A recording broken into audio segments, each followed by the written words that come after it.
today, what has brought us here is this particular car. And we're going to start this review by talking about Mahindra's investment in Kenya. Now, Simba Corporation has over 50 years of tradition in Kenya.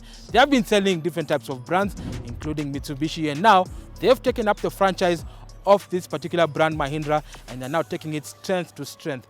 And by supporting the Big Four agenda from the government, they are now actually assembling this Mahindra Scorpio right here in Kenya. And we saw the president launching it at State House at around the time of the pandemic, starting around March. And that is a significant investment. Why? Because Mahindra now is involving Kenyans into building the economy, supporting manufacturing. Because for us to become a middle-income country, we need to have manufacturing.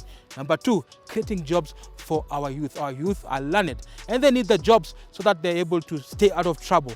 Job creation is important, skills transfer, because they are trained on how to do vehicle assembly, different systems, and of course, one thing, to grow our economy. So locally built vehicles, very good for the country, very good for the consumer because the taxes are low. Drive safe and be safe.